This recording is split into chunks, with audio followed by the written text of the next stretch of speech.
Hello, and welcome to Bitesized Podcast. I am your host, Andalee.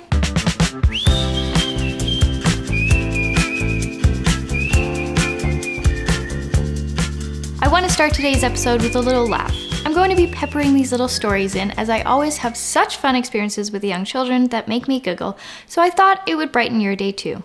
This little segment is called Kids Say the Darndest Things. Now, a lot of people in my life assume that since I started this podcast, which is so focused on motherhood, pregnancy, postpartum, and babies, that I myself was pregnant. While that is a goal someday, that time has not yet come for me. Among these assumptions, sometimes my students also make such assumptions, and one of them asked me, "Did you get your kids yet?" As if they are an Amazon package that just arrived someday, and boom, you got kids. While I bet some of us wish that was how it works, it certainly made me chuckle. Now let's get into our snack for today, which might include oats or oysters. Today we are talking about zinc. Zinc is an important mineral, especially in the first trimester.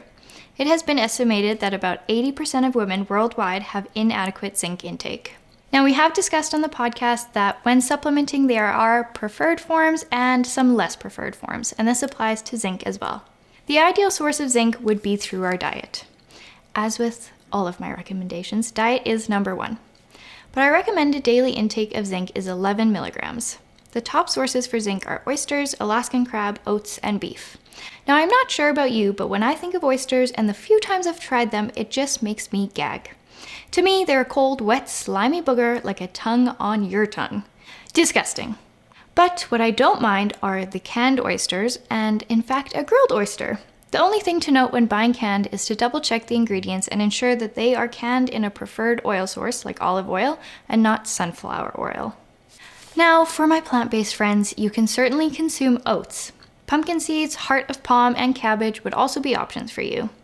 Unfortunately, due to the anti-nutrients often found in plant-based sources, you'll want to set your goal about 1.5 times higher, so you'll be aiming for about 17 milligrams of zinc a day to ensure your body meets its needs.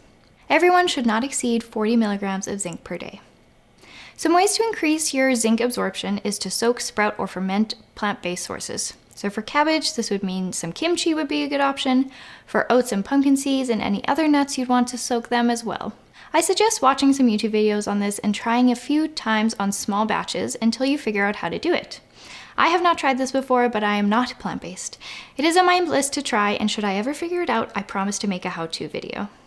Research has shown that soaked and sprouted grains did improve the in vitro availability of zinc and iron, so do with that what you will. Should you feel you are unable to meet your zinc needs, you may need to supplement. You'll want to look for the forms zinc bisglycinate or zinc picolinate. A less preferred form, but possibly okay, would be zinc citrate or zinc gluconate. Zinc oxide will have the least availability in the body. Now, what are the benefits of zinc? For the baby, it supports immune function, protein synthesis, and cellular division. It also reduces the risk of low birth weight and may also reduce the risk of chronic disease for future generations. Should you be experiencing low immunity yourself, this might mean that your zinc intake is deficient, so it would be a good sign to increase your zinc, whether through food or supplement. In addition to improving immune function, zinc also helps stabilize blood sugar levels and supports skin, eyes, and heart health. And don't forget, I do have a couple of discount codes for you. If you're looking for prenatal vitamins, some supplements, a men's multivitamin, or support conceiving, Needed has amazing options for you, and you can use my code Bitesized for 20% off your purchase. I also have a code with Ovry for all your pregnancy test, ovulation test, and male fertility test needs, and that code is Bitesized10 for 10% off.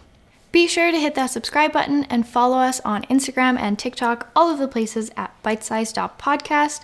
If you're wondering how to support Bitesized Podcast, the best way would be to share it with a friend who would enjoy it and leave us a rating and review wherever you listen. If you're watching on YouTube, don't forget to subscribe and thumbs up the video. And in case no one has told you today, you look radishing. Bye! Although I am a certified holistic nutrition consultant, I am not your consultant. The information herein is purely for entertainment and educational purposes only and does not always apply to your specific needs. While I strive to provide you the most up-to-date information about nutrition, this is not a substitute for professional and medical advice, and you should definitely speak to your personal healthcare practitioner for advice tailored to you.